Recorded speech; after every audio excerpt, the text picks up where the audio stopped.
Holy cow, look what crawled out of the kitchen. Did someone let the local tattoo parlor reject serve our food? Braden Thorne's voice boomed across the classified Blacksite facility dining hall like a sledgehammer, making every conversation stop dead. His massive frame, draped in camouflage green military shirt, towered over the small figure of Skylar "Sky" Vance as she carried a serving tray toward the wash station. The dark marking that snaked around her left wrist and forearm, intricate black ink fading to deep red at the edges, caught the harsh fluorescent light as she gripped the tray tighter. To everyone watching, it looked like some kind of amateur tattoo gone wrong, the kind of street art that screamed poor decisions and questionable character. Seriously, Cassandra Cass Wild chimed in from her corner table, her perfectly styled blonde hair catching the light as she gestured dismissively. Who hired someone who looks like she escaped from a biker gang? That ink job is absolutely disgusting. Did you get that done in someone's garage? Sky's neon blue hair fell like a curtain across her face as she continued toward the kitchen, her worn brown combat boots silent against the concrete floor. She wore a deep V-neck military green t-shirt and dark army pants that made her blend with the facility's support staff, exactly as intended. Everything about her appearance screamed maintenance worker, kitchen help, someone invisible and unimportant. "Hey, tattoo girl," Braden called out louder, his voice dripping with the particular cruelty that thrived in places where hierarchy meant everything. "I'm talking to you. Turn around when your betters are speaking." The words hit the dining hall like a physical slap. 240 pounds of contractor muscle backing up casual humiliation, delivered with the confidence of someone who'd never faced serious consequences for his behavior. Around the room, phones started appearing, recording what everyone expected would be another viral moment of workplace entertainment. Sky stopped walking but didn't turn around immediately, her shoulders set in a way that suggested she was absorbing every word, calculating every option, measuring the cost of response versus the price of silence. When she finally faced the room, her green eyes held something that should have been the first warning sign. Not fear or embarrassment, but the steady assessment of someone cataloging threats. Sterling Cross, the facility's lead technical specialist, looked up from his classified tablet with the clinical interest of someone examining a fascinating specimen. "The artwork appears to be amateur quality," he observed, adjusting his wire-rimmed glasses. "Inconsistent line work, poor color saturation, probable infection scarring, classic indicators of unprofessional application." The technical dissection was designed to be more humiliating than simple mockery. Sterling's reputation as an expert gave weight to his assessment, transforming personal attack into apparent objective analysis. Several people in the crowd nodded appreciatively, impressed by his sophisticated approach to character assassination. Jackson Steele emerged from the security checkpoint, his 6'4" frame radiating the kind of authority that came from controlling access to one of the government's most classified facilities. His security chief badge gleamed against his tactical vest as he surveyed the situation with the calculating gaze of someone paid to identify threats to national security. "What's the disruption?" Jackson demanded, his voice carrying the weight of federal authority.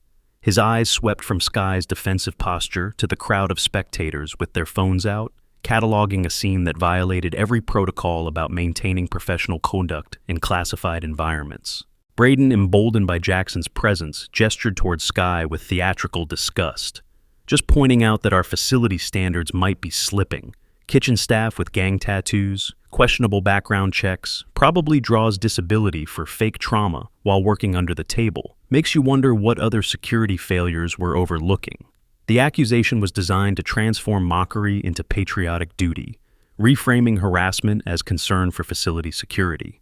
By suggesting Sky might be committing fraud or representing a security risk, Braden was inviting official investigation while maintaining plausible deniability about his motivations. Sky's response was to extend her marked arm slightly, allowing better visibility of the intricate design that had triggered the confrontation. Under the harsh lighting, the tattoo revealed details that casual observation had missed, geometric patterns too precise for amateur work, symbols within symbols that suggested meaning beyond decoration, craftsmanship that spoke of professional execution rather than garage experimentation. If watching someone get humiliated for their appearance makes your blood boil like mine, you need to see what happens next. Hit that like button right now, because this story is about to prove that the most dangerous people are the ones everyone underestimates. Subscribe to the channel and ring that bell. Trust me, you won't want to miss the moment when everything changes. Corporal Indy Rivers, barely 22 and still carrying the idealism that boot camp hadn't completely destroyed, stood up from her table near the serving line. Something about watching a room full of adults mock someone's personal choices sat wrong with her understanding of military honor and basic human decency. Maybe we could focus on our own responsibilities instead of critiquing someone's personal artwork, Indy suggested, her voice carrying despite the slight tremor that betrayed her nervousness about challenging the room's momentum. This feels more like harassment than security concern. Cassandra's laugh was like breaking glass. Oh look, the baby Marine wants to defend gang colors. How precious. Tell me, sweetheart, when was the last time you deployed anywhere that mattered? When did you earn the right to lecture contractors who've actually been in the field? The attack was swift and brutal, designed to undermine Indy's credibility by questioning her experience and authority. In military environments where deployment history carried more weight than rank or training, the suggestion that she lacked real-world experience was devastating to her ability to influence the situation. Master Chief Knox Barrett, sitting in the far corner with classified briefing materials spread across his table, looked up with the sharp attention of someone who'd spent 30 years learning to recognize details that didn't fit standard patterns. His weathered face carried the expression of a man whose survival had depended on noticing things that others missed. The way Skye held herself during the confrontation, the micro-adjustments in her posture, the fact that her supposedly amateur tattoo showed artistic sophistication that contradicted the narrative being constructed around her, none of it aligned with the kitchen worker story everyone else had accepted without question. Sterling, energized by the crowd's appreciation for his earlier technical analysis, decided to press his examination further. The pigment distribution and line consistency actually suggest professional application, he said, his voice taking on the tone of someone presenting evidence to a tribunal. However, the symbolic elements appear to incorporate gang-related imagery that raises questions about the wearer's associations and potential security risks. The revision of his earlier assessment was designed to maintain his position as technical expert while escalating the security implications. By suggesting gang affiliation, Sterling was moving beyond personal mockery into territory that could trigger formal investigation and potential criminal charges. Braden, sensing that the mood was shifting in his favor, decided to escalate his physical intimidation. "You know what I think?" he announced, moving closer to Skye with the predatory confidence of someone who'd learned violence in places the government didn't acknowledge. "I think little tattoo girl here is playing a role, trying to look tough with fake gang ink to intimidate people. But real tough looks different." He reached toward Skye's extended arm, intending to examine the tattoo more closely and demonstrate his physical dominance in the process. His movement was casual, confident, the gesture of someone who had never encountered serious resistance to his authority in workplace environments.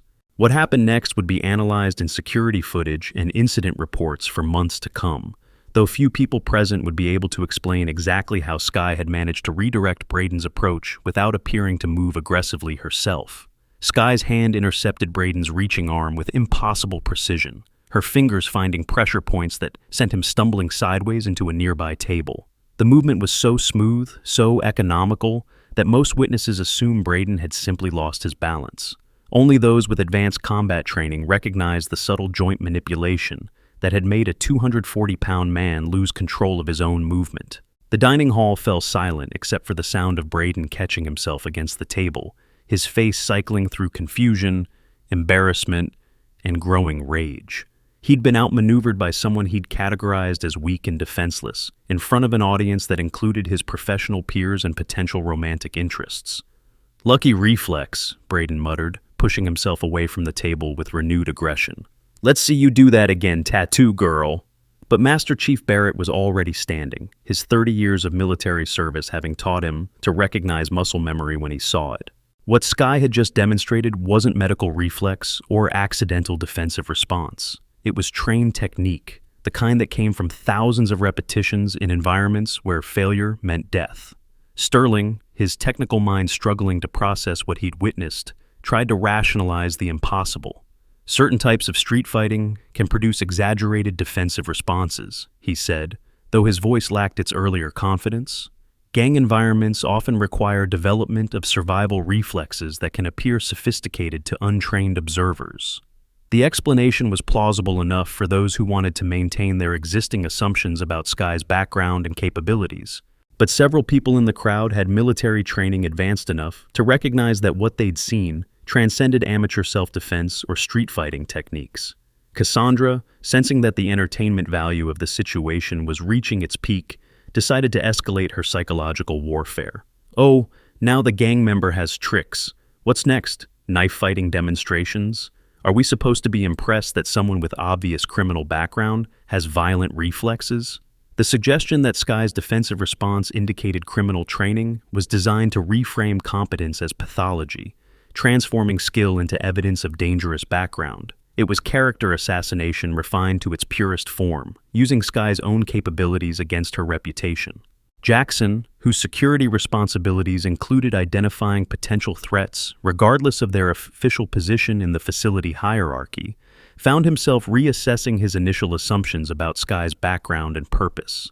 The way she'd neutralized Braden's approach suggested training that went far beyond anything a kitchen worker should possess.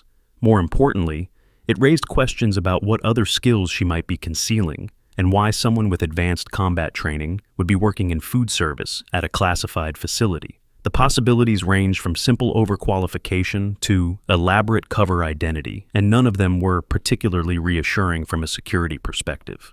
Sky had returned to her position near the kitchen entrance, but her posture had shifted subtly. Where before she'd appeared defensive and vulnerable, now there was something else in her bearing. The balanced readiness of someone prepared for multiple contingencies, her apparent weakness revealed as carefully constructed camouflage. During this escalating confrontation, Sky's specialized wrist device remained concealed beneath what appeared to be a standard medical alert bracelet. The advanced communication technology featured military-grade encryption capabilities and satellite connectivity designed to function even in the electromagnetically shielded environment of classified facilities. This ruggedized system met specifications for extreme operational environments, ensuring secure communications regardless of external interference or monitoring attempts. Braden, his ego-demanding satisfaction for the humiliation he'd suffered, made the tactical error of assuming that Sky's defensive response had exhausted her capabilities. "I don't know what kind of street tricks you learned in whatever gang you came from," he said, moving toward her with renewed aggression. "But this isn't the hood. Kitchen workers don't get to embarrass contractors." The threat was explicit, carrying implications of retaliation that extended beyond the immediate confrontation. In the hierarchical environment of the Blacksite facility, contractors held significantly more authority than support staff, and Braden's statement suggested that Sky would face consequences for defending herself regardless of who had initiated the conflict. Indy Rivers, emboldened by Sky's demonstration of capability, found her voice again. "This has gone way beyond workplace conversation," she said, her tone carrying more authority now that Sky had proven she wasn't entirely helpless. "Maybe it's time to back off and let people do their jobs." But the crowd's energy had moved beyond rational control, fed by the excitement of potential discovery and the psychological satisfaction of having a target for their various frustrations and anxieties. Sky had become a symbol of everything they feared about security failures, background check inadequacies, and the vulnerability of their classified work environment. Sterling, fascinated by the possibility of uncovering a genuine security breach, decided to escalate his technical analysis into formal accusation. The defensive capabilities we just witnessed, combined with the sophisticated tattoo work and questionable documentation, suggest systematic deception about background and qualifications. This warrants comprehensive investigation. The suggestion that Sky's competence might be evidence of deception rather than simple underestimation was both clever and dangerous. It reframed her skills as proof of malicious intent, transforming defensive response into suspicious behavior that demanded official scrutiny. Jackson found himself in an impossible position. His authority as security chief required him to investigate potential threats to facility security, but his experience told him that the situation had escalated far beyond its original scope. Something about Sky's behavior, her responses, and the way she carried herself suggested complexities that weren't captured in her official personnel documentation. "Kitchen worker," Jackson said formally, his voice carrying the weight of federal authority, "I need you to report to security for comprehensive background verification." This includes documentation review, skills assessment, and full identity confirmation. The order was non-negotiable, backed by regulations that gave security personnel broad authority to investigate potential threats to classified operations. Sky's response was to nod quietly and begin walking toward the security checkpoint, her movement unhurried despite the seriousness of the situation facing her. Most people confronting potential criminal charges would show signs of anxiety, fear, or defensive behavior. Instead, Sky moved with the calm confidence of someone who'd faced far more serious threats and emerged victorious. Her behavior pattern was beginning to trigger recognition in those with sufficient experience to understand its implications. Braden, interpreting Sky's compliance as admission of guilt, couldn't resist delivering what he thought would be a memorable final attack. See how guilty people behave? Real veterans stand up for themselves instead of hiding behind fake gang tattoos and forged papers. Kitchen duty is probably the best job she's ever qualified for. The psychological assault was systematic and thorough, designed to strip away any remaining sympathy Sky might have retained from witnesses who'd been uncomfortable with the earlier harassment. By the time she reached the security checkpoint, she would be facing not just administrative investigation, but the hostile judgment of everyone who'd witnessed her apparent exposure as a fraud. As Sky approached the security checkpoint, she paused and looked back at the dining hall full of people who'd judged her, mocked her, and demanded her humiliation. Her green eyes swept across their faces with an expression that was neither defeated nor angry, but something else entirely. The kind of assessment that made several people in the crowd feel suddenly uncomfortable about their assumptions.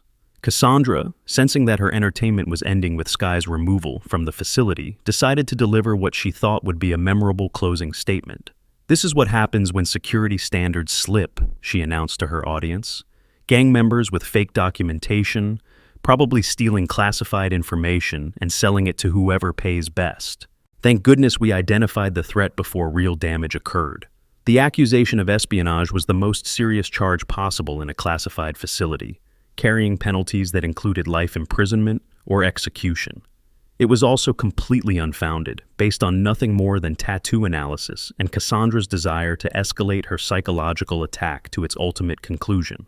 Several people in the crowd looked uncomfortable with the suggestion, recognizing that accusations of treason shouldn't be made casually or without evidence.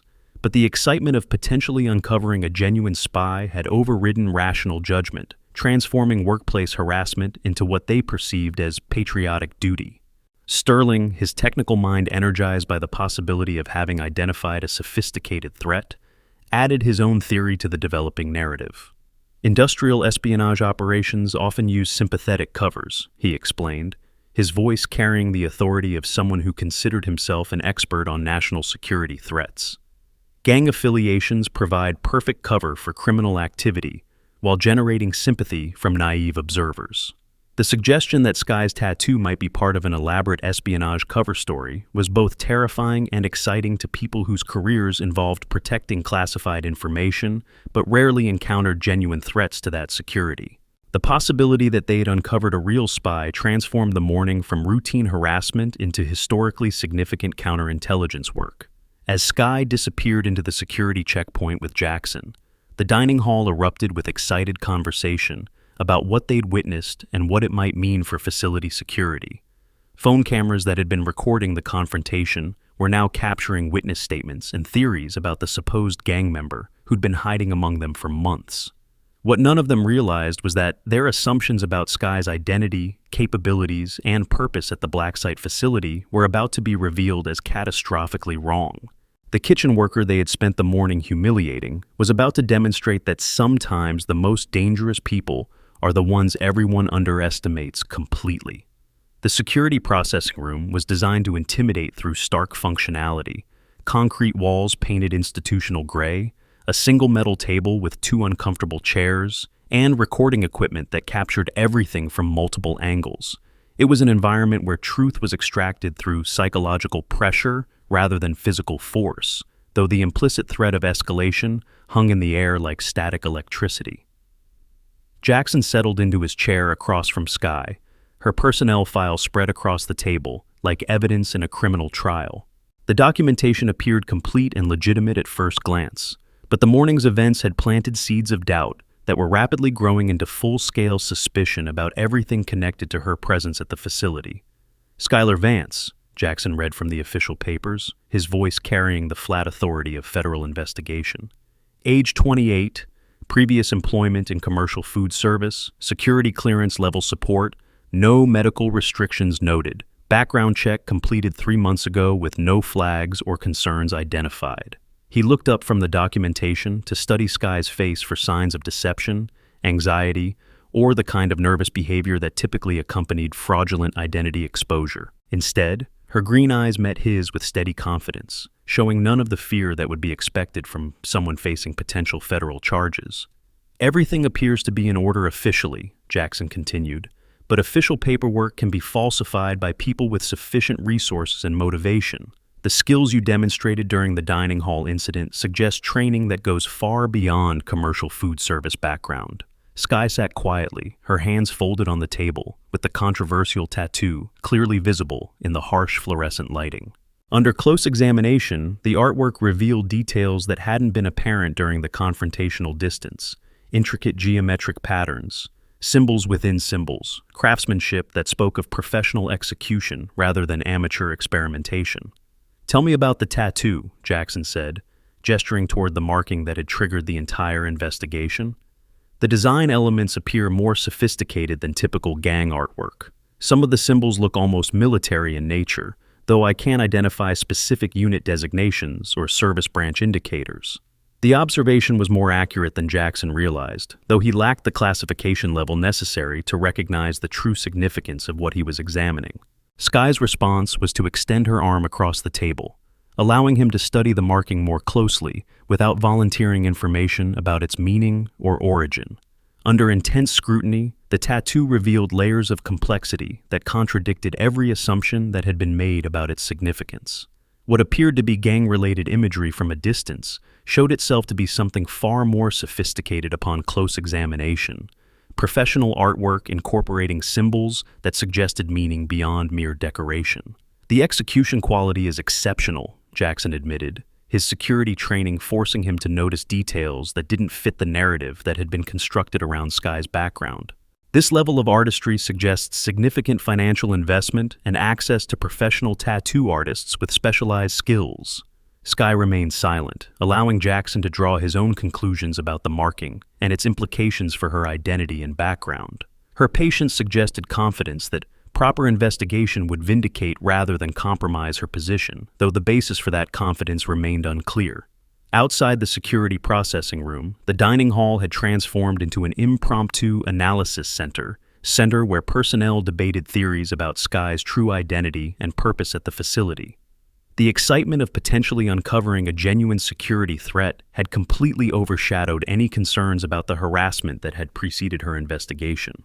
Cassandra held court at the center table, her audience captivated by increasingly elaborate theories about gang infiltration and security failures. "I knew something was wrong from the moment I saw that tattoo," she declared, rewriting the morning's events to cast herself as a perceptive defender of facility security rather than a casual participant in workplace bullying. "The way she moved when Braden tried to examine her arm," she continued, her voice gaining confidence as her audience grew, "that wasn't self-defense. That was offensive combat technique, designed to neutralize threats quickly and efficiently. Classic gang warfare training." Braden, nursing his wounded pride from the earlier physical encounter, found vindication in the gang warfare theories. "Exactly what I was thinking," he said, his voice carrying newfound authority. "Street fighting techniques don't look like what she demonstrated. That was systematic training, probably military-style instruction, adapted for urban combat." The reframing of Sky's defensive response, as evidence of criminal training, was both convenient and terrifying. It transformed Braden's humiliation from personal failure into patriotic sacrifice, a necessary risk taken to expose a genuine threat to national security. Sterling, his technical mind working overtime to analyze the morning's events, had developed a comprehensive theory about Sky's documentation and behavior patterns. "The personnel file was too clean," he explained to his growing audience. "Real employment histories have inconsistencies, bureaucratic errors, gaps that reflect normal career progression. Her documentation reads like it was created by someone studying the system rather than working within it." The analysis was impressive enough to convince people who wanted to believe they'd uncovered something significant. Sterling's reputation as a technical expert gave weight to his observations, transforming administrative suspicion into apparent evidence of systematic deception. Master Chief Barrett, increasingly troubled by what he was witnessing, found himself isolated from the growing consensus about Sky's guilt. His 3 decades of military experience included enough exposure to classified operations to recognize that sometimes personnel files told incomplete stories for legitimate security reasons rather than fraudulent ones. The possibility that Sky's documentation might be intentionally limited rather than criminally falsified was one that nobody else seemed willing to consider. Barrett's attempts to inject alternative explanations into the discussion were overwhelmed by the crowd's enthusiasm for conspiracy theories and dramatic revelations. Back in the security processing room, Jackson's investigation was revealing more questions than answers. Sky's responses to standard interrogation techniques were professionally evasive without being obviously deceptive, the kind of careful answers that suggested training in information security protocols. "Your employment history shows consistent food service work," Jackson observed, referring to documentation that outlined Sky's supposed career progression. "But the physical capabilities you demonstrated suggest training that would be incompatible with commercial kitchen work. Can you explain the discrepancy?" The question was designed to probe for inconsistencies that might reveal fraudulent background construction. Genuine food service workers didn't typically possess advanced combat techniques, and Sky's demonstration suggested skills that required years of specialized training to develop and maintain. Sky's response was to reach into her pocket and produce additional documentation that hadn't been included in her standard personnel file. The papers were sealed in protective plastic and bore classification markings that made Jackson's expression shift from suspicion to confusion and growing concern. "This documentation is classified beyond my clearance level," Jackson said slowly, his voice reflecting the dawning realization that the situation might be far more complex than anyone had assumed. "Kitchen staff don't have access to materials with these classification markings. Where did you obtain documents of this sensitivity level?" The moment represented the first significant crack in the assumptions that had driven the morning's confrontation. If Sky possessed legitimately classified documentation, it suggested that her presence at the Blacksite facility might be authorized at levels far above those visible to routine security personnel. "You think you know what's coming next, but trust me, what happens in the next 60 seconds will completely rewrite everything you believe about this situation.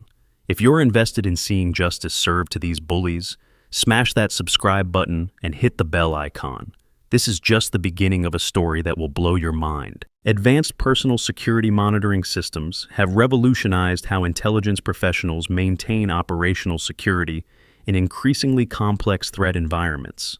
State-of-the-art biometric tracking devices now provide real-time physiological monitoring that was once available only to elite military units, featuring comprehensive stress analysis, heart rate variability assessment, and micro-movement detection capabilities that ensure optimal performance under extreme pressure situations. The classified documentation that Sky had produced contained her photograph and personal information, but under a completely different name and with security clearance designations that exceeded anything available to support staff personnel. The papers were authentic government documents, bearing security features that couldn't be replicated by civilian forgers or criminal organizations. Whatever Sky's real identity might be, she was clearly not the simple kitchen worker that everyone had assumed based on her apparent position and behavior. The implications were staggering and required immediate contact with authority levels that exceeded Jackson's normal operational scope. "These documents identify you as someone other than Skylar Vance," Jackson said carefully, his voice reflecting the weight of responsibility that was settling on his shoulders.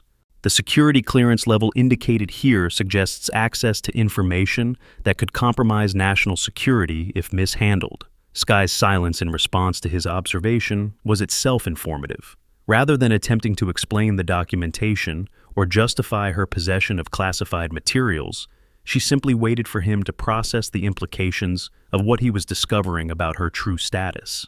Her patience suggested confidence that proper investigation would vindicate rather than condemn her presence at the facility, though it also indicated familiarity with security protocols that went far beyond anything a food service worker should possess. The behavioral patterns were beginning to trigger recognition in Jackson's mind about personnel he'd encountered in highly classified environments. "I need to make some phone calls," Jackson said finally, his voice reflecting the understanding that the investigation had moved beyond his authority and training. "You'll need to remain here while I verify this documentation through appropriate channels. This situation now exceeds facility-level security protocols." Skye nodded quietly, accepting the delay without protest, anxiety, or the kind of defensive behavior that would be expected from someone whose fraudulent identity had been exposed. Her calm acceptance of extended investigation suggested someone accustomed to bureaucratic procedures and confident that verification would confirm rather than challenge her legitimacy. As Jackson prepared to leave the security processing room to make his calls, he found himself facing a situation that could end his career if mishandled. If Skye was indeed operating under classified authority, then the morning's harassment and his own investigation represented a massive security breach that could trigger federal prosecution for everyone involved. Every person who had participated in mocking her tattoo, recording video of her responses, or demanding her removal from the facility could face charges related to compromising classified operations. The potential consequences were professionally and personally devastating for anyone who had assumed they were dealing with simple kitchen staff. The secure telephone in Jackson's office connected to a number that required multiple authentication codes and security clearances that he'd never used in his 3 years as facility security chief. Each digit of the verification sequence brought him closer to either confirmation of his worst fears or relief that the situation wasn't as serious as it appeared. "Authentication verified," a voice responded, professional and alert in a way that suggested extensive training in handling sensitive communications. "State your facility designation, clearance level, and specific nature of inquiry requiring priority verification." Jackson provided the required information, his voice steady despite the anxiety that was making his hands tremble slightly. "Blacksite Facility 77 Alpha, requesting immediate verification of personnel documentation bearing classification level Echo 7. Individual presence credentials that exceed facility security authority." The pause that followed lasted long enough for Jackson to question whether the secure connection had been maintained. When the voice returned, it carried a different quality, more focused and urgent, in a way that suggested his inquiry had triggered higher-level attention than he'd anticipated. "Maintain secure communications and await priority response," the voice instructed. "Do not discuss this inquiry with facility personnel pending verification completion. Authorization team is being contacted immediately." The line disconnected, leaving Jackson staring at the phone and wondering whether he had just initiated a process that would reveal Skye as a legitimate operative or confirm her as a sophisticated fraud whose presence represented an unprecedented security failure. Either outcome would have profound implications for everyone who'd participated in the morning's events, though the specific consequences would differ dramatically depending on which assumption proved correct. The waiting period that followed would be among the longest of Jackson's professional career. In the dining hall, the excitement over Skye's investigation had reached fever pitch as personnel who'd rarely interacted were sharing theories about espionage, infiltration, and the possibility that they'd uncovered a genuine threat to national security operations. The transformation from workplace harassment to patriotic vigilance was complete. Everyone who'd participated in the confrontation was now reframing their involvement as civic duty rather than casual cruelty, positioning themselves as defenders of facility security rather than participants in systematic bullying. The psychological relief was enormous, allowing them to maintain positive self-images while contributing to group consensus about Skye's guilt. Cassandra had evolved into the evening's primary theorist, her speculation becoming increasingly elaborate as her audience grew and encouraged her theories. "I think she's been here longer than the official 3 months, she declared, her voice carrying authority that came from having correctly identified something suspicious before anyone else. "She's probably been watching our routines, learning our security protocols, identifying vulnerabilities that could be exploited by hostile intelligence services," Cassandra continued, her imagination supplying details that transformed routine facility operations into targets of international espionage. The theory was both thrilling and terrifying, suggesting that every conversation, every casual interaction, every moment of relaxed security might have been observed and recorded by someone working for foreign interests. The paranoid implications were intoxicating to people whose jobs involve protecting classified information, but rarely encountered genuine threats. Braden had transformed into the confrontation's action hero, his physical encounter with Skye reframed from workplace bullying into dangerous contact with a trained enemy operative. The combat techniques she used against me, he explained to his captivated audience, weren't self-defense moves you learn in civilian classes. That was military-level training adapted for close-quarters urban combat. The elevation of his humiliation into evidence of heroism allowed Braden to maintain his self-image while contributing to the growing narrative about Skye's dangerous capabilities. The fact that she'd simply prevented him from grabbing her arm was overlooked in favor of a story that cast him as someone who'd risked personal safety to expose a genuine threat. Sterling's technical analysis had evolved into a comprehensive theory about foreign intelligence operations and sophisticated document forgery capabilities. The level of documentation sophistication we're dealing with suggests state-sponsored resources, he explained, his voice carrying the weight of someone who considered himself an expert on international security threats. This isn't amateur fraud or simple gang infiltration, Sterling continued, building momentum as his audience absorbed his technical expertise. This represents professional intelligence work with access to government systems and advanced counterfeiting capabilities that exceed anything available to criminal organizations. The escalation from suspected gang affiliation to international espionage represented a complete transformation of Skye's perceived threat level. She'd evolved from kitchen worker to criminal to enemy agent in the span of a few hours, with each iteration supported by evidence that was largely speculative but psychologically satisfying. Indy Rivers, still the only person defending Skye against increasingly elaborate accusations, found herself branded as either naive or potentially compromised herself. "This is completely insane," she protested, her voice carrying desperation as the consensus moved beyond anything resembling rational analysis. "We're talking about someone who serves food, not some kind of international super spy," Indy continued, her attempts at reason overwhelmed by the excitement of people who had convinced themselves they were part of something historically significant. The level of paranoia being displayed here is honestly frightening, but her protests were drowned out by the enthusiasm of personnel who'd found psychological satisfaction in having a target for their various anxieties about security, foreign threats, and the vulnerability of their classified work environment. The discovery of a genuine enemy agent would be career-defining for everyone involved. Master Chief Barrett, watching the transformation of rational military personnel into a paranoid mob, recognized dangerous group dynamics that he'd observed in combat environments where stress and isolation produced irrational behavior patterns that compromised operational effectiveness. "Stand down, all of you," Barrett ordered, his voice carrying authority accumulated through 3 decades in command positions. This speculation is counterproductive and potentially compromising to legitimate security operations. Return to your assigned duties and allow appropriate authorities to handle the investigation. The command should have ended the discussion immediately, but the crowd's energy had moved beyond rational control into territory where normal military discipline was overwhelmed by the excitement of potential discovery and the psychological satisfaction of group consensus about external threats. Personnel who would normally obey Barrett without question found themselves caught up in excitement that transcended their usual respect for hierarchy and protocol.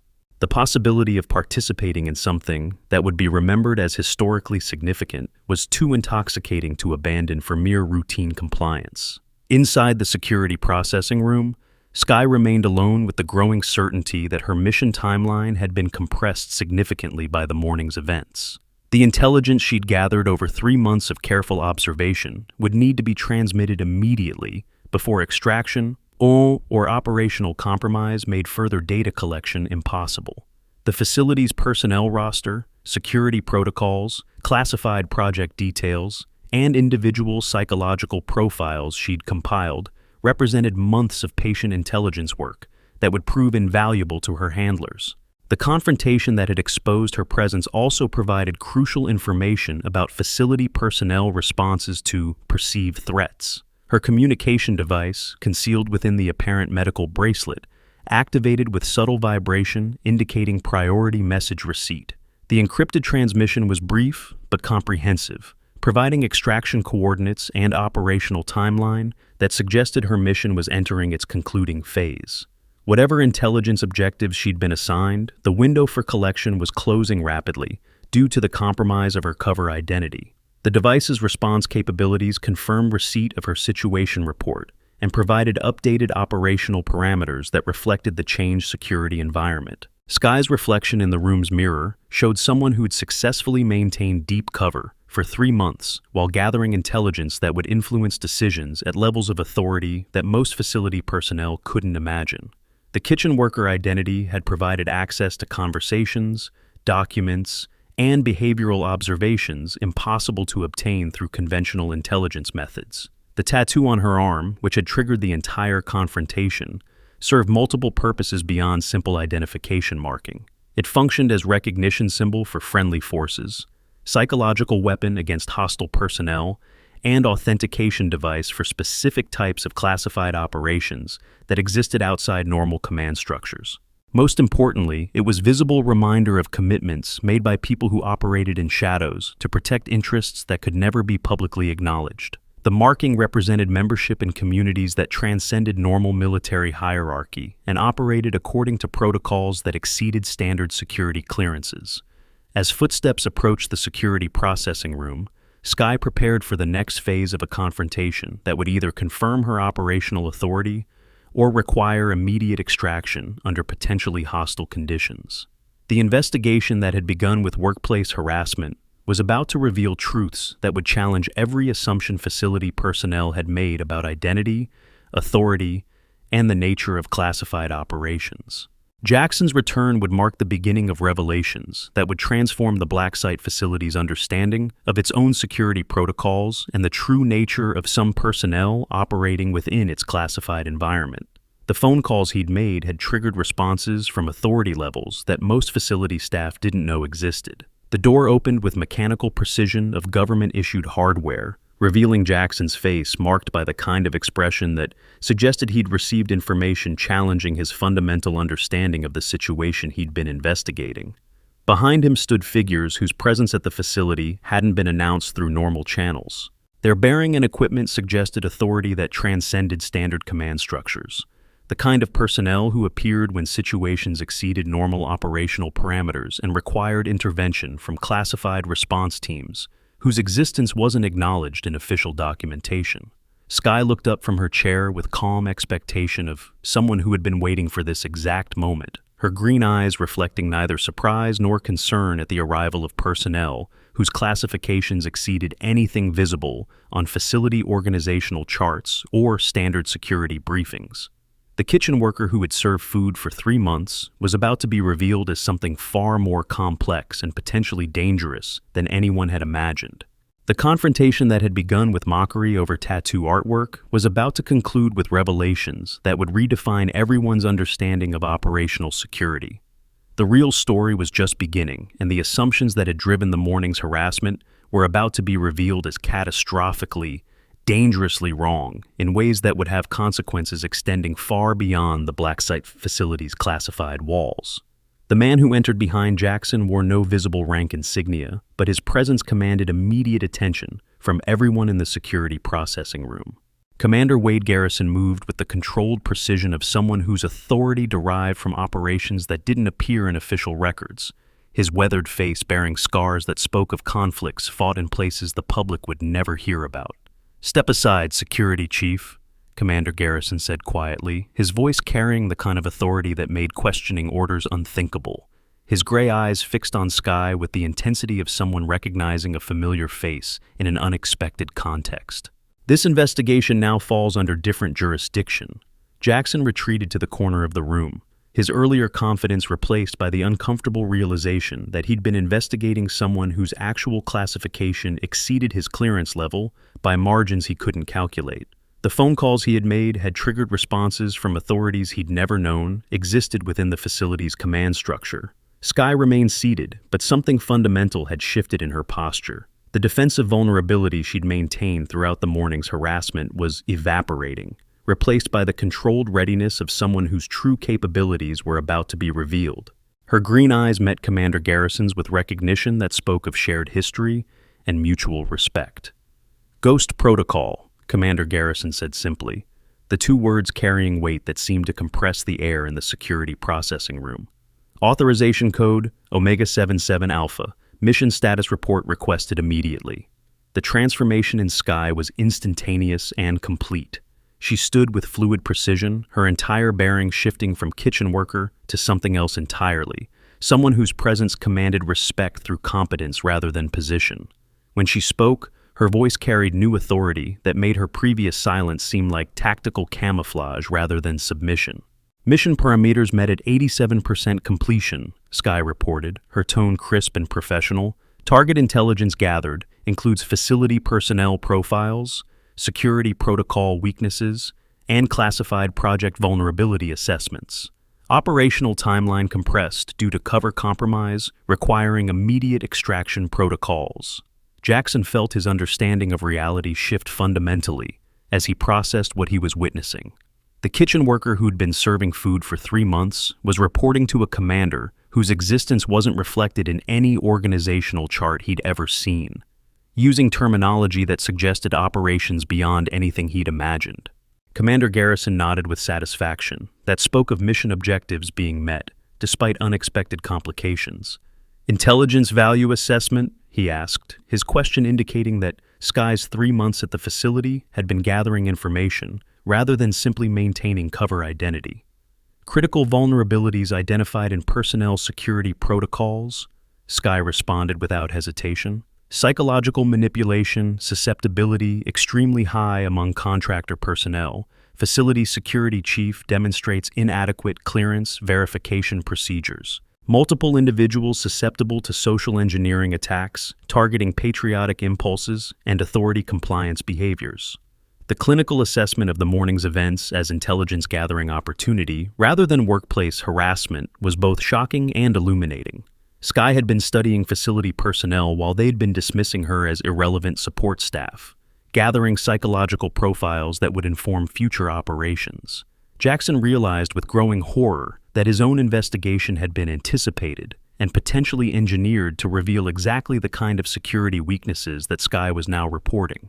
Every assumption he'd made, every protocol he'd followed, every decision he'd taken had been observed and cataloged by someone whose mission included assessing his competence. Extraction timeline? Commander Garrison asked, consulting a device that bore no resemblance to standard military communication equipment. The technology appeared to operate on frequencies and encryption levels that exceeded anything Jackson had encountered in his security training.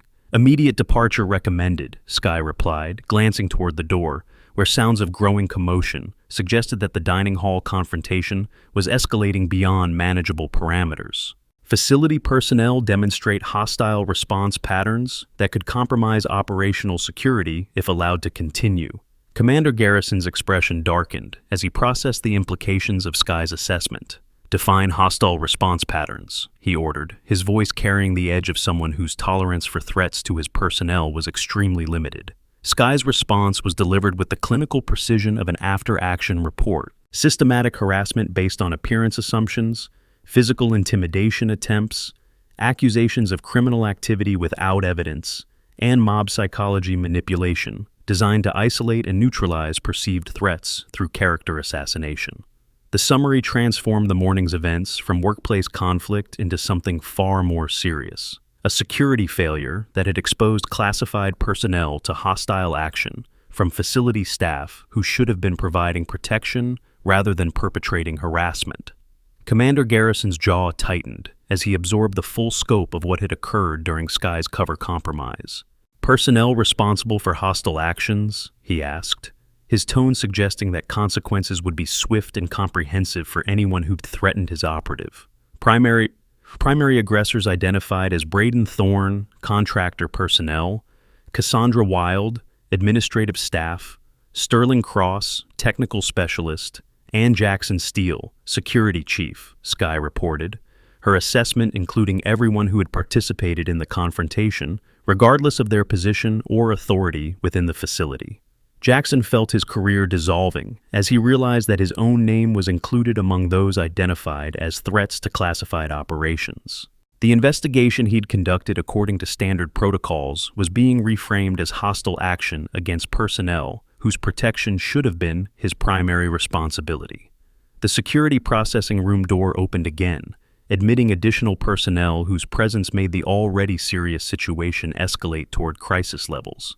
Master Chief Barrett entered first, his weathered face showing recognition and respect for Commander Garrison that spoke of prior operational contact under classified circumstances.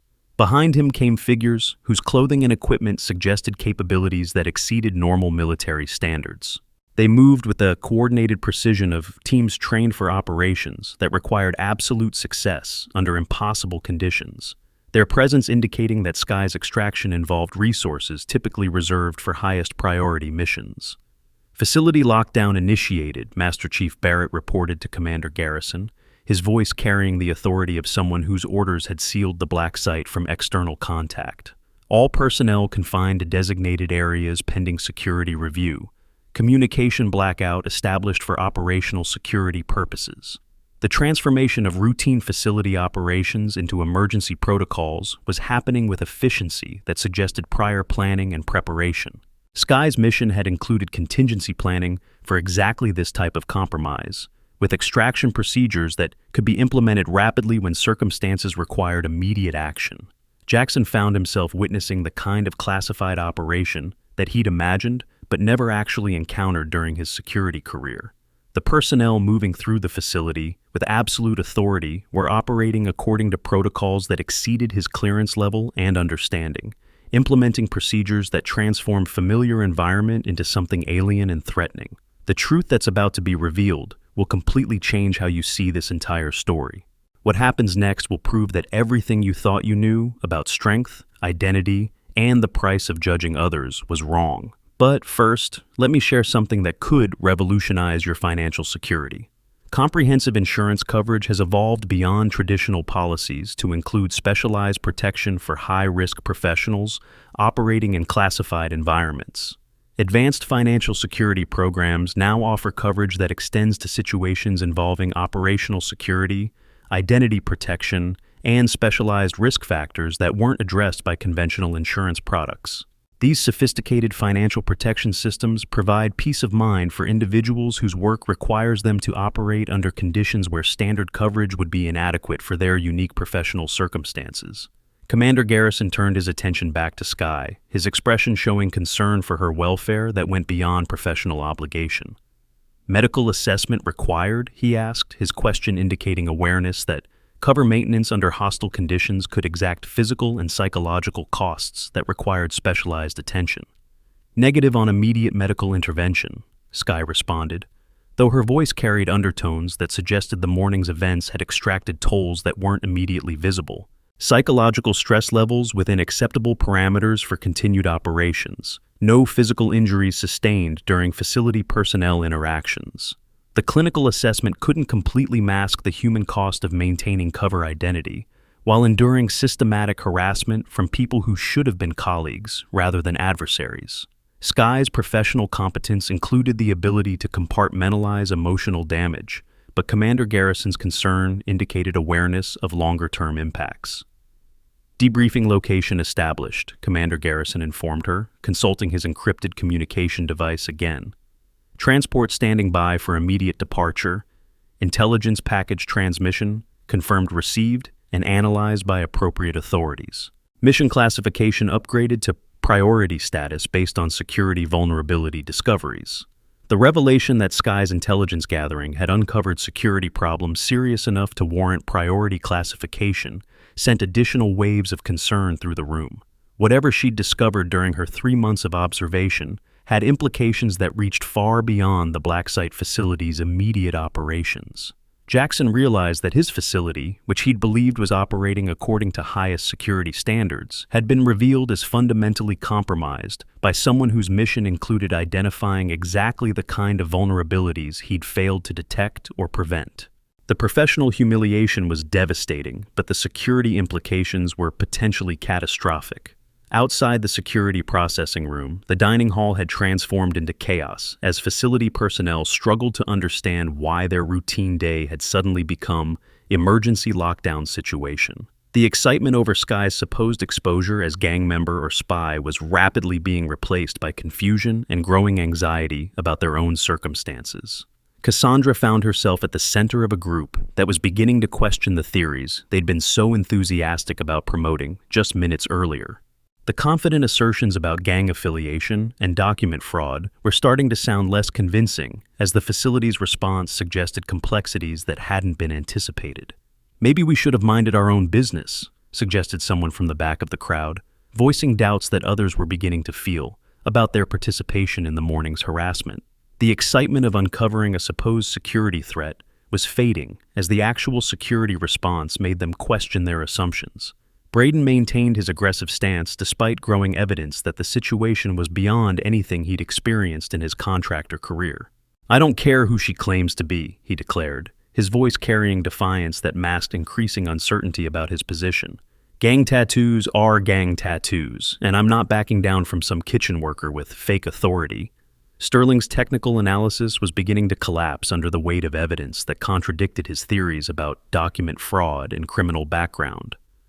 The facility's response suggested that Sky's documentation was not only legitimate, but classified at levels that exceeded his access and understanding. "Perhaps we should consider alternative explanations," Sterling said carefully, his voice losing the confident authority it had carried during his earlier accusations. "The security response pattern suggests possibilities that weren't included in my initial assessment." Master Chief Barrett, who had been observing the crowd's psychology throughout the morning, recognized the beginning stages of group realization that their assumptions had been fundamentally wrong. The transition from confident accusation to uncomfortable doubt was predictable, but potentially dangerous if not managed carefully. "All personnel return to assigned duties immediately," Barrett ordered, his voice carrying authority that cut through the confusion and speculation. "Discussion of ongoing security operations is prohibited until further notice.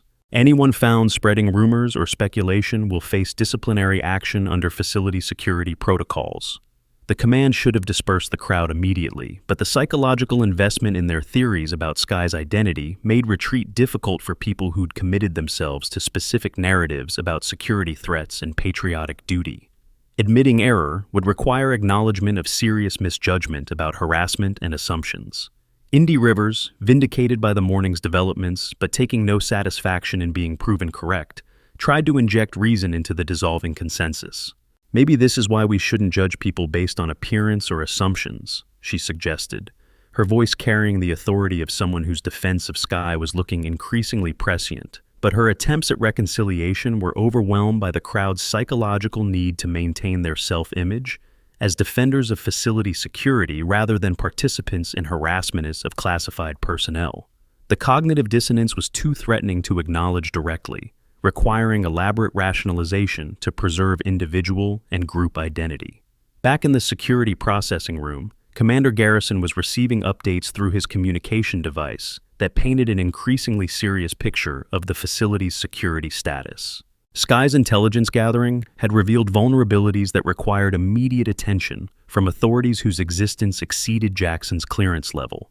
"Intelligence assessment confirmed systematic security failures," Commander Garrison reported to Sky, his voice carrying the weight of someone delivering professionally damaging news. "Personnel screening inadequacies, protocol enforcement weaknesses, and psychological manipulation vulnerabilities all confirmed through your operational observations." Sky nodded with satisfaction that spoke of mission objectives being exceeded, despite the challenges created by cover compromise. "Facility personnel demonstrate predictable response patterns to perceived authority challenges," she confirmed. "Recommendations include comprehensive psychological evaluation protocols and enhanced background verification procedures." The clinical discussion of facility personnel as subjects of psychological assessment rather than colleagues was professionally devastating for Jackson, who was beginning to understand that his 3 years as security chief had been evaluated and found inadequate by someone whose mission included identifying his failures. "Extraction timeline confirmed," Commander Garrison announced, consulting his device again. "Transport departure in 15 minutes. Intelligence package classification upgraded requires immediate departure to prevent security compromise through continued facility presence." The urgency of Sky's extraction suggested that her continued presence represented risks that exceeded the value of additional intelligence gathering. Whatever she'd discovered was serious enough to warrant immediate removal from an environment that had become hostile through the morning's confrontation. Sky began gathering personal items that had been scattered across the security processing room table during Jackson's investigation. Her movements were economical and efficient, suggesting someone accustomed to rapid departure under potentially hostile conditions. Everything about her behavior indicated professional competence that had been completely invisible during her kitchen worker cover identity. Personal effects secured, Sky reported, her voice carrying the crisp professionalism of someone whose training included rapid extraction procedures. Cover identity materials disposed of according to protocol, no trace evidence remaining that could compromise future operations. Jackson watched with growing realization that Sky's 3 months at his facility had been a complete performance, maintained with skill that had fooled not only him, but every person who'd interacted with her. The kitchen worker identity had been so convincing that even systematic harassment hadn't broken her cover until circumstances forced revelation. Commander Garrison turned his attention to Jackson with expression that suggested serious consequences were approaching for anyone whose actions had compromised classified operations. "Security Chief Steele," he said formally, "your conduct during this investigation will be reviewed by appropriate authorities. Cooperation with that review will be noted in determining consequences for security protocol violations." The statement was both warning and threat, indicating that Jackson's career survival depended on his response to investigation by authorities whose judgment would determine whether his actions constituted simple error or systematic failure warranting criminal prosecution. "Yes, sir," Jackson replied, his voice barely above whisper, as he processed the magnitude of his situation. The investigation he had conducted according to standard procedures was being reframed as security breach, with implications that could destroy not only his career but his freedom. Sky moved toward the security processing room door with purpose that indicated her extraction was imminent, but she paused and turned back to address Jackson directly, her green eyes holding expression that was neither angry nor forgiving, but something more complex and potentially more threatening. "Security Chief," Sky said quietly, her voice carrying undertones that made him understand how badly he'd misjudged the situation from the beginning.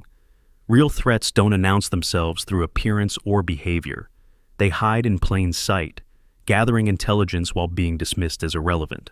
Your facility's security is only as strong as your ability to recognize what you're actually protecting against." The assessment was delivered without malice but with clinical precision that made it more devastating than any angry confrontation could have been. Sky was telling him that his fundamental understanding of security threats was inadequate for the responsibilities he'd been given. As Sky left the security processing room with Commander Garrison and his team, Jackson found himself alone with the ruins of his professional confidence and the growing realization that everything he'd believed about facility security had been wrong. The kitchen worker he'd investigated was departing with authority that exceeded his own, leaving behind intelligence assessments that would reshape how the facility operated. The corridor outside the security processing room was filled with personnel whose presence indicated that Sky's extraction involved resources typically reserved for highest priority operations. Teams moved with coordination that spoke of extensive training and preparation, implementing procedures that transformed the familiar facility into something alien and threatening. Sky walked among them with belonging that indicated her true position within hierarchies that existed beyond normal military command structures. The transformation from kitchen worker to classified operative was complete, revealing capabilities and authority that had been hidden beneath carefully constructed cover identity. The dining hall had been cleared of personnel according to emergency protocols that sealed different areas of the facility to prevent unauthorized observation of classified operations. The excited crowd that had been debating theories about Sky's identity was now confined to designated areas, while security teams implemented procedures that most of them didn't know existed. Cassandra found herself in a conference room with other administrative personnel, her earlier confidence about Sky's gang affiliation replaced by growing anxiety about her own situation. The facility's response suggested that her accusations had been not only wrong but potentially criminal in their impact on classified operations. "What if we were wrong about everything?" someone asked quietly. voicing fears that everyone was beginning to experience about their participation in the morning's harassment. The excitement of uncovering a supposed security threat was being replaced by terror that they'd actually been threatening security themselves. Braden was confined to a separate area with other contractor personnel, his physical confrontation with Skye now looking less like patriotic duty and more like assault on classified personnel. The reframing of his actions from heroic exposure of threats to criminal interference with operations was professionally and legally devastating. Sterling's technical expertise was being reviewed by authorities whose clearance levels exceeded his own. His theories about document fraud and gang affiliation revealed as fundamental misunderstanding of security protocols he'd never been authorized to access or evaluate. Master Chief Barrett moved through the facility with authority that spoke of familiarity with emergency procedures that other personnel had never encountered. His 30 years of military experience included exposure to operations that exceeded normal security clearances, giving him understanding of what was happening that others lacked. The extraction team moved through the facility with efficiency that indicated prior planning and preparation for exactly this type of mission compromise. Skye's departure was being conducted according to protocols that prioritized operational security over facility personnel comfort or understanding. Commander Garrison maintained communication with authorities whose existence exceeded the facility's normal command structure, coordinating extraction procedures with resources that most personnel couldn't imagine. Skye's mission had involved capabilities and support that transcended anything visible in standard organizational charts. As the extraction team reached the facility's secure departure area, Skye turned back for final assessment of the environment she was leaving behind. 3 months of intelligence gathering had provided comprehensive understanding of personnel vulnerabilities and security weaknesses that would inform future operations and policy decisions. The Blacksite facility would continue operating according to protocols that were about to be fundamentally revised based on Skye's intelligence assessments. The personnel who had participated in harassing her would face consequences that ranged from career damage to criminal prosecution, depending on investigations that were already beginning. But Skye's mission had revealed problems that extended beyond individual personnel failures to systematic vulnerabilities that required attention from authorities whose responsibility included protecting operations that couldn't be publicly acknowledged or defended. You're about to witness the most shocking revelation yet, and the consequences for everyone who underestimated Skye are about to be more severe than anyone imagined. The tattoo that started this whole confrontation is about to be revealed as something that will change everything these people thought they knew about authority and respect. The facility's secure departure area was a section that most personnel never accessed, equipped with transportation and communication systems that operated independently of normal base infrastructure. Skye's extraction involved resources that spoke of mission priorities that exceeded routine operational support. Commander Garrison consulted his encrypted device again as the extraction team prepared for departure. "Intelligence package confirms priority classification," he announced to Skye, his voice carrying satisfaction that spoke of mission objectives being exceeded despite unexpected complications. "Facility security assessment completed," Skye reported, her voice carrying professional satisfaction. "Recommendations include comprehensive personnel review, enhanced screening protocols, and psychological evaluation requirements for positions involving classified access." The clinical assessment of facility operations as fundamentally compromised was devastating for anyone whose career depended on maintaining security standards that had been revealed as inadequate. Skye's intelligence gathering had identified systematic failures that required immediate attention from highest authority levels. As the extraction team prepared to depart, sounds of commotion from other areas of the facility suggested that the lockdown was being implemented with thoroughness that exceeded normal emergency procedures. Personnel were being separated and confined according to protocols that most of them had never encountered. Jackson found himself escorted to a separate area where his own conduct was about to be reviewed by authorities whose investigation would determine whether his actions constituted simple error or systematic failure warranting criminal prosecution. The security chief position he had held for 3 years was effectively terminated by the morning's events. The investigation that would follow Skye's extraction would reshape the facility's operations according to security standards that had been revealed as necessary through her intelligence gathering. Personnel who had participated in harassing her would discover that their actions had consequences that exceeded anything they'd imagined possible. But the immediate priority was ensuring Sky's safe departure with intelligence that would inform decisions at levels of authority that transcended the Blacksite facility's immediate operations. Her mission had uncovered vulnerabilities that required attention from people whose responsibility included protecting interests that couldn't be publicly acknowledged. The secure transportation that arrived for Sky's extraction was unmarked and equipped with communication systems that operated on frequencies reserved for highest priority operations. Her departure would be conducted according to protocols that prioritized operational security over any consideration for facility personnel who'd been left behind. Commander Garrison took final inventory of extraction procedures as the departure timeline approached its conclusion. Mission parameters exceeded, he confirmed to Sky, his voice carrying respect for operational competence that had gathered critical intelligence despite hostile conditions. Intelligence value assessment, critical, Sky reported for final time, her voice carrying professional satisfaction that spoke of objectives achieved through skill and determination that had overcome systematic harassment and security failures. As the secure transportation prepared for departure, Sky's reflection in its armored windows showed someone whose true capabilities had finally been revealed after 3 months of careful concealment. The kitchen worker identity had served its purpose, providing access to intelligence that would reshape facility operations according to security standards that had been proven necessary. The tattoo on her arm, which had triggered the entire confrontation, caught the light as she secured her extraction gear. Under proper lighting and from appropriate angles, the intricate design revealed its true significance.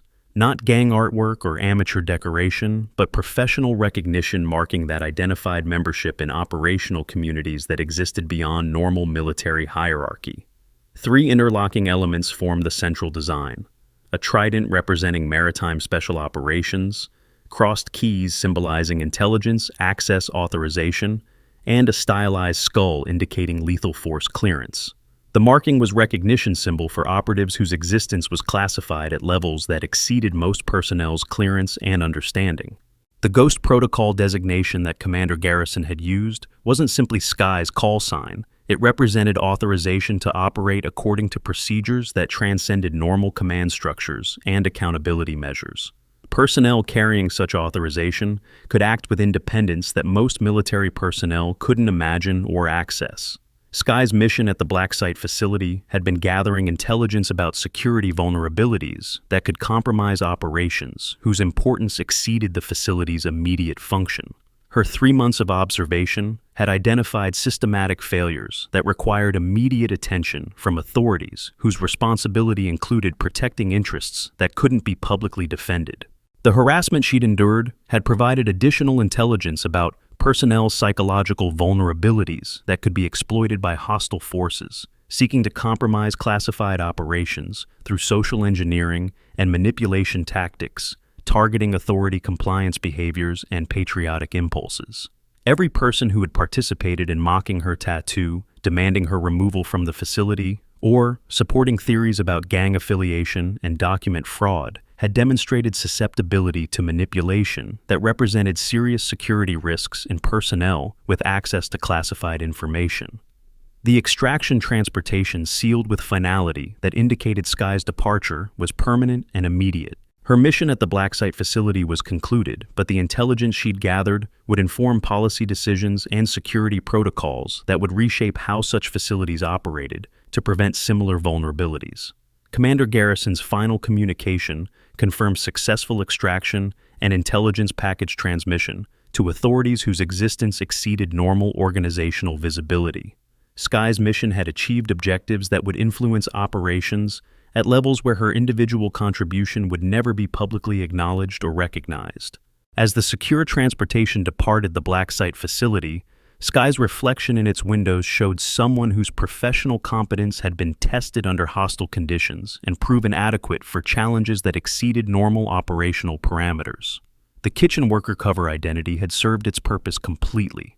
The facility she was leaving behind would undergo comprehensive review according to security standards that had been revealed as necessary through her intelligence gathering. Personnel who'd participated in harassing her would face consequences that range from career termination to criminal prosecution, depending on investigations that were already beginning. But Sky's mission had revealed problems that extended beyond individual failures to systematic vulnerabilities that required attention from authorities whose responsibility included protecting operations that couldn't be publicly acknowledged or defended. The Blacksite facility's security had been compromised not by external threats, but by internal failures that made such threats possible. The intelligence package that Sky had transmitted included not only facility security assessments, but psychological profiles of personnel whose behavior had demonstrated vulnerability to manipulation by hostile forces. The morning's harassment had provided perfect case study of how patriotic impulses could be weaponized against security rather than supporting it. Cassandra's theories about gang infiltration and security failures had revealed her own susceptibility to conspiracy thinking that could be exploited by actual hostile intelligence services, seeking to create paranoia and suspicion within classified facilities. Her enthusiasm for dramatic narratives made her ideal target for disinformation campaigns. Braden's physical intimidation and aggressive assertion of authority had demonstrated psychological patterns that hostile forces could exploit to create confrontations that would compromise operational security. His need to establish dominance through violence made him vulnerable to manipulation by anyone who understood his psychological triggers. Sterling's technical expertise had been combined with analytical overconfidence that made him susceptible to accepting false evidence that confirmed his preconceptions. His reputation as expert made his mistakes more dangerous because others accepted his flawed conclusions without independent verification. Jackson's investigation had revealed systematic failures in security protocols that made the facility vulnerable to actual infiltration by hostile forces whose competence exceeded Sky's deliberately limited demonstration of capabilities. His inability to recognize legitimate classified personnel represented fundamental failure of security function. The comprehensive assessment that Sky would provide to her handlers included recommendations for addressing these vulnerabilities through enhanced screening procedures, psychological evaluation requirements, and training programs designed to improve personnel ability to recognize actual threats rather than creating imaginary ones. But her immediate priority was departure from an environment that had become hostile through the revelation of capabilities that should have commanded respect rather than triggering harassment. The facility's personnel had demonstrated that their commitment to security was superficial and easily compromised by personal prejudices and group psychology. The secure communication that confirmed Sky's extraction also provided preliminary assessment of intelligence value that exceeded initial mission parameters. Her 3 months of observation had uncovered vulnerabilities that required immediate attention from authorities whose responsibility included preventing such failures in other facilities. The Blacksite facility would continue operating according to protocols that were about to be fundamentally revised based on Sky's intelligence assessments. The personnel who'd participated in harassing her would discover that their actions had consequences that extended far beyond their immediate careers or personal circumstances. Advanced legal consultation services have revolutionized how professionals navigate complex regulatory environments where traditional legal advice proves inadequate for specialized circumstances. Comprehensive legal protection programs now provide access to expert consultation that extends beyond conventional practice areas to include specialized knowledge of classified operations, security protocols, and regulatory compliance requirements that weren't addressed by standard legal services. These sophisticated legal support systems ensure proper representation for individuals whose professional circumstances require expertise that exceeds conventional legal practice. The aftermath of Sky's extraction would unfold over weeks and months as investigations revealed the full scope of security failures that her mission had identified. Personnel who'd believed they were protecting facility security had actually been compromising it through behavior that demonstrated vulnerability to manipulation by hostile forces. Cassandra would find herself facing career termination and possible criminal charges for her role in systematic harassment of classified personnel. Her theories about gang infiltration and security threats would be revealed as projection of her own psychological vulnerabilities onto someone whose actual authority exceeded her clearance level. The social media presence that she'd used to broadcast her theories about Sky's identity would be investigated for potential security violations that could compromise other classified operations. Her enthusiasm for dramatic narratives had made her ideal target for hostile intelligence services seeking to create chaos within secure facilities. Braden's contractor status would be immediately revoked due to his physical intimidation of classified personnel and his demonstration of psychological patterns that made him unsuitable for work involving national security. His aggressive behavior had revealed character flaws that represented unacceptable risks in sensitive environments. The military units that had employed his contractor services would be notified about his behavior and the security assessment that recommended his removal from any position involving classified access. His career in government contracting was effectively terminated by the morning's events. Sterling's technical expertise would be reviewed by authorities whose clearance levels exceeded his own. His theories about document fraud and gang affiliation revealed his fundamental misunderstanding of security protocols he'd never been authorized to access or evaluate. His reputation as technical expert would be permanently damaged by the revelation that his analytical skills were inadequate for distinguishing between legitimate classified operations and the conspiracy theories he'd promoted. His future employment in sensitive positions would be severely limited. Jackson's career as security chief was terminated immediately upon Sky's extraction. His failure to recognize legitimate classified personnel, representing systematic failure of security function that could have compromised multiple operations beyond Sky's mission. The investigation of his conduct would determine whether his failures constituted simple incompetence or willful negligence that warranted criminal prosecution. His understanding of security protocols would be revealed as fundamentally inadequate for the responsibilities he'd been given. Master Chief Barrett's recognition of the situation's complexity would be noted in his evaluation, his 30 years of experience having provided him with awareness that others lacked about the realities of classified operations and their personnel requirements. His attempts to maintain discipline during the confrontation would be recognized as appropriate response to situation that exceeded normal facility parameters. His understanding of operational security would be valuable in implementing the enhanced protocols that Sky's intelligence had shown to be necessary. Indy River's defense of Sky, despite peer pressure and authority figures, would be noted as demonstration of character and judgment that made her suitable for advancement within military hierarchy. Her willingness to stand up for principles despite personal cost indicated psychological resilience that was valuable in sensitive positions. Her recognition that harassment was wrong, regardless of target's identity or background, demonstrated understanding of military values that others had abandoned in favor of group psychology and personal prejudice. Her career prospects would be enhanced by her demonstrated integrity. The facility's operations would be comprehensively reviewed according to security standards that Sky's intelligence had shown to be necessary for protecting classified operations from both external threats and internal vulnerabilities. Personnel screening procedures would be enhanced to identify psychological patterns that made individuals susceptible to manipulation. Training programs would be implemented to improve personnel ability to recognize actual security threats rather than creating imaginary ones based on appearance, background assumptions, or group psychology.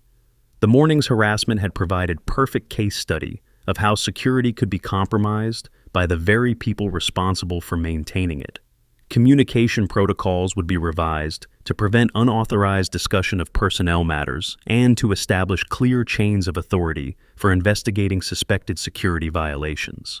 The morning's mob psychology had demonstrated need for stronger controls on information flow and rumor propagation. Physical security measures would be enhanced to prevent unauthorized recording of personnel interactions and to protect classified operations from compromise through social media or other unauthorized communication channels.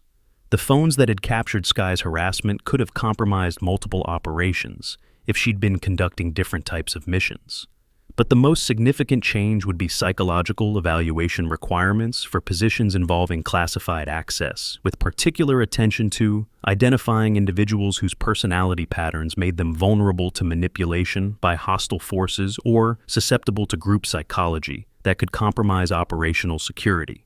The intelligence that Sky had gathered extended beyond the immediate facility to broader assessments of systematic vulnerabilities within government security protocols. Her mission had been part of a larger evaluation program designed to identify weaknesses that could be exploited by hostile forces seeking to compromise classified operations.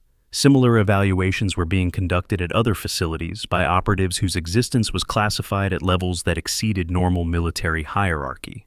The Ghost Protocol designation represented authority to operate according to procedures that transcended normal accountability measures in service of protecting interests that couldn't be publicly acknowledged. Sky's successful completion of her mission, despite hostile conditions, demonstrated operational competence that qualified her for advancement within communities that existed beyond normal military command structures. Her intelligence gathering had exceeded initial parameters and provided insights that would influence policy decisions at highest authority levels. The psychological profiles she'd compiled of facility personnel would be valuable for training programs designed to improve security, awareness, and resistance to manipulation by hostile forces. The morning's harassment had provided comprehensive case study of how patriotic impulses could be weaponized against security rather than supporting it.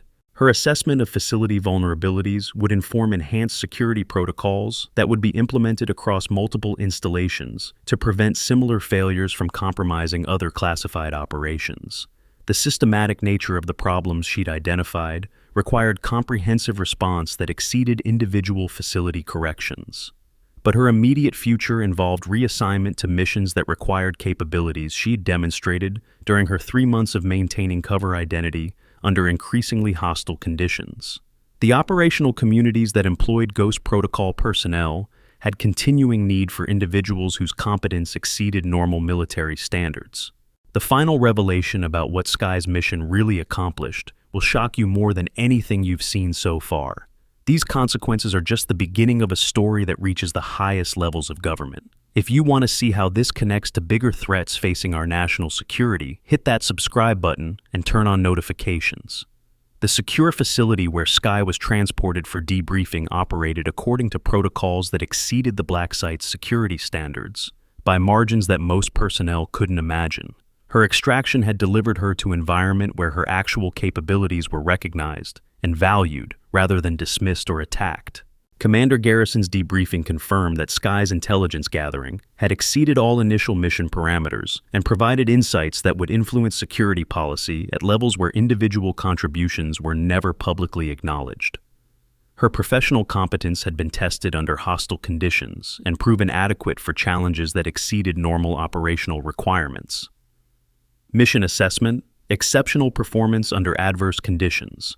Commander Garrison recorded in files that would be classified beyond most personnel's access for decades. Operative demonstrated capability maintenance despite systematic harassment designed to compromise cover identity and operational security.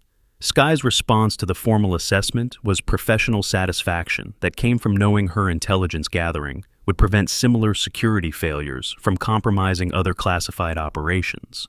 The harassment she'd endured had served larger purpose by revealing vulnerabilities that required immediate attention. Intelligence package transmission confirmed received by appropriate authorities, Sky reported, her voice carrying the crisp professionalism of someone whose mission had achieved objectives that would influence decisions at highest government levels. Facility assessment complete with recommendations for comprehensive security protocol revision. The intelligence that Sky had gathered would be distributed to security professionals whose responsibility included preventing similar failures at other classified facilities.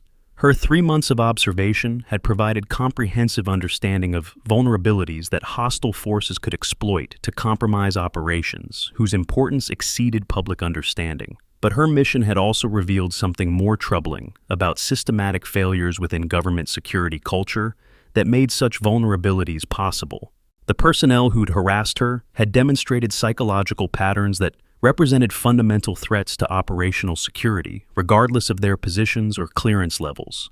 The enthusiasm with which facility personnel had embraced conspiracy theories about gang infiltration and document fraud revealed susceptibility to disinformation campaigns that hostile intelligence services could exploit to create paranoia and suspicion within classified environments.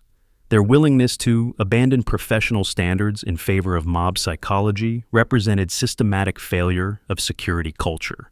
Sky's assessment included recommendations for addressing these cultural problems through enhanced training programs, psychological evaluation requirements, and leadership development initiatives designed to improve personnel resistance to manipulation. by hostile forces or internal group psychology that could compromise operational security. The facility's response to her presence had provided perfect case study of how security could be compromised by the very people responsible for maintaining it. Personnel who believed they were protecting classified operations had actually been threatening them through behavior that demonstrated fundamental misunderstanding of actual security requirements. Her intelligence package included not only facility-specific assessments, but broader analysis of systematic vulnerabilities within government security protocols that required attention from authorities whose responsibility included protecting operations that couldn't be publicly acknowledged or defended. The Ghost Protocol communities that employed personnel like Sky existed precisely because normal military hierarchy was inadequate for addressing threats that required capabilities and authority that exceeded conventional operational parameters. Her mission had demonstrated why such communities remain necessary despite their classification levels. Future assignments would involve similar intelligence-gathering operations at facilities whose security had been compromised by personnel failures that required assessment by individuals whose existence was classified beyond normal military hierarchy. The systematic nature of the problem Sky had identified suggested broader investigation was necessary, but her immediate priority was recovery from 3 months of maintaining cover identity under conditions that had become increasingly hostile as her mission approached completion. The psychological toll of systematic harassment while gathering intelligence required specialized attention that normal military medical services couldn't provide. The debriefing facility was equipped with resources specifically designed for personnel whose missions involved prolonged exposure to hostile conditions while maintaining cover identities that required suppression of natural defensive responses. Sky's professional competence included ability to compartmentalize emotional damage, but proper recovery required specialized support. Her assessment of the facility's personnel had extended beyond professional evaluation to personal recognition of individuals whose behavior had revealed character patterns that ranged from admirable to deeply concerning. The psychological profiles she'd compiled would influence not only security protocols, but individual career prospects for everyone involved. Indy River's defense of someone she didn't know against peer pressure and authority figures had demonstrated character that made her suitable for advancement within military hierarchy. Her willingness to stand up for principles despite personal cost indicated psychological resilience that was valuable in sensitive positions. Master Chief Barrett's recognition of situation complexity and attempts to maintain discipline had demonstrated experience and judgment that made him suitable for positions involving actual security responsibility. His understanding of operational realities exceeded that of personnel whose careers had been limited to conventional military service. But the majority of facility personnel had demonstrated psychological vulnerabilities that made them unsuitable for positions involving classified access or security responsibility. Their susceptibility to group psychology and manipulation by authority figures represented systematic threats to operational security that required comprehensive response. Sky's mission had revealed that the greatest threats to classified operations often came not from external enemies, but from internal failures that made such threats possible. Personnel who believed they were defending security had actually been compromising it through behavior that demonstrated fundamental misunderstanding of actual requirements. The intelligence she'd gathered would influence training programs designed to improve security awareness and resistance to manipulation. But the deeper cultural problems she'd identified would require years of systematic reform to address completely. The morning's harassment had been symptom of broader failures that exceeded individual facility corrections. Her professional future involved continued service within communities that operated according to protocols that transcended normal accountability measures, in service of protecting interests that couldn't be publicly acknowledged. The Ghost Protocol designation represented authority to act with independence that most military personnel couldn't imagine. But the personal cost of such service included isolation from normal social connections and the constant requirement to suppress natural responses to hostility and threat. Sky's 3 months of maintaining cover identity had demonstrated both her professional competence and the psychological toll such operations exacted. The facility she'd left behind would undergo comprehensive transformation, according to security standards that her intelligence had shown to be necessary, But the personnel who'd harassed her would face consequences that extended far beyond their immediate careers or personal circumstances. Their behavior had revealed character flaws and psychological vulnerabilities that made them unsuitable for positions involving national security, regardless of their technical competence or apparent qualifications. The morning's events would follow them throughout their careers as evidence of judgment failures that represented unacceptable risks. But Sky's mission had achieved larger objectives that transcended individual consequences or facility improvements. Her intelligence gathering had provided insights that would influence security policy at levels where such contributions were never publicly acknowledged, but were essential for protecting operations that ensured national survival. The Ghost Protocol communities that employed personnel like Sky would continue operating according to procedures that existed beyond normal military hierarchy because conventional structures were inadequate for addressing threats that required capabilities exceeding normal operational parameters. Sky's successful completion of her mission, despite hostile conditions, had demonstrated that such capabilities remained available when circumstances required their employment. The intelligence she'd gathered would ensure that similar threats were anticipated and prevented before they could compromise operations, whose failure would have consequences that exceeded public understanding. The secure communication that confirmed completion of her debriefing also provided preliminary information about future assignments that would require similar intelligence gathering capabilities in environments where conventional military personnel would be inadequate for mission requirements. Her professional competence had been tested under conditions that exceeded normal operational stress and proven adequate for challenges that required suppression of natural defensive responses while maintaining cover identity that allowed access to intelligence that couldn't be obtained through conventional methods. The tattoo that had triggered the morning's harassment would continue serving as recognition symbol for communities that existed beyond normal military hierarchy, but its true significance would remain classified at levels that exceeded most personnel's access and understanding. The three interlocking elements, Trident, Crossed Keys, and Skull, represented capabilities and authority that transcended normal operational parameters in service of protecting interests that required independence from conventional accountability measures and public acknowledgement. Sky's mission at the Blacksite facility had concluded successfully, but the intelligence she'd gathered would influence operations and policy decisions for years to come. The systematic vulnerabilities she'd identified required comprehensive response that exceeded individual facility corrections or personnel consequences. The harassment she'd endured had served larger purpose by revealing psychological patterns and cultural failures that represented fundamental threats to operational security, regardless of personnel positions or clearance levels. Her professional sacrifice had provided insights that would prevent similar failures from compromising other classified operations. But her individual contribution would never be publicly acknowledged or recognized, remaining classified at levels that exceeded normal military hierarchy. The Ghost Protocol communities that employed personnel like Sky operated according to procedures that required such sacrifice, in service of protecting interests that couldn't be publicly defended. Her future assignments would involve similar challenges requiring capabilities that exceeded normal operational parameters, but her successful completion of the Blacksite mission had demonstrated professional competence that qualified her for advancement within communities whose existence was classified beyond public understanding. The secure transportation that had extracted her from hostile environment was already being prepared for her next assignment, where different cover identity would be required for intelligence gathering that would inform decisions at levels where individual contributions were never acknowledged but were essential for national survival. Sky's reflection in the transportation's armored windows showed someone whose true capabilities had been revealed and tested under conditions that proved their adequacy for challenges that exceeded normal military standards. The kitchen worker identity had served its purpose completely.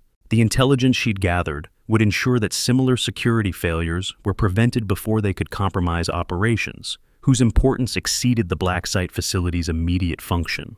Her professional competence had contributed to protecting interests that required capabilities transcending North's operational parameters. The facility she was leaving behind would be transformed according to security standards that her mission had proven necessary, but her individual role in that transformation would remain classified beyond public acknowledgement or recognition. Such was the price and privilege of service within communities that existed beyond normal military hierarchy. The Ghost Protocol designation that she carried represented authority and responsibility that exceeded normal accountability measures, but it also required personal sacrifice that included isolation from normal social connections and the constant requirement to suppress natural responses to hostility and threat.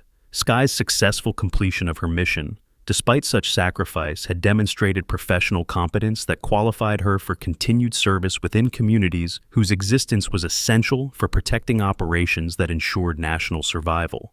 Her future assignments would involve similar challenges requiring capabilities that exceeded normal military standards.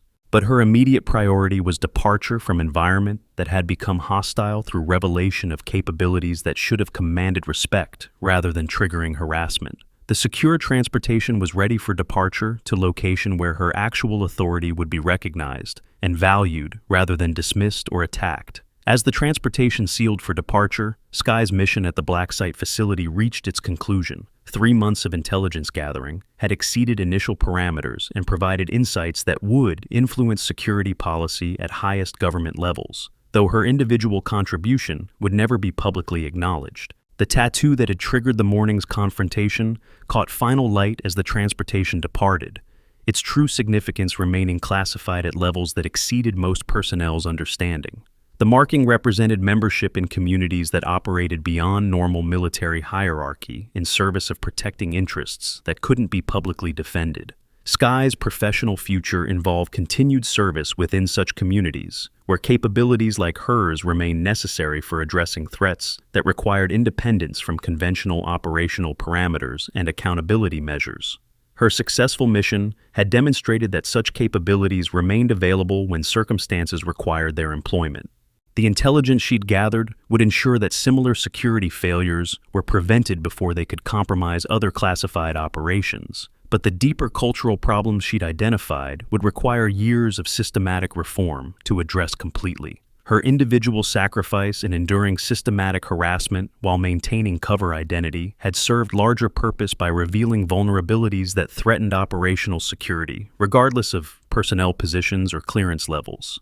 Such sacrifice was the price of service within communities whose existence was classified beyond public understanding.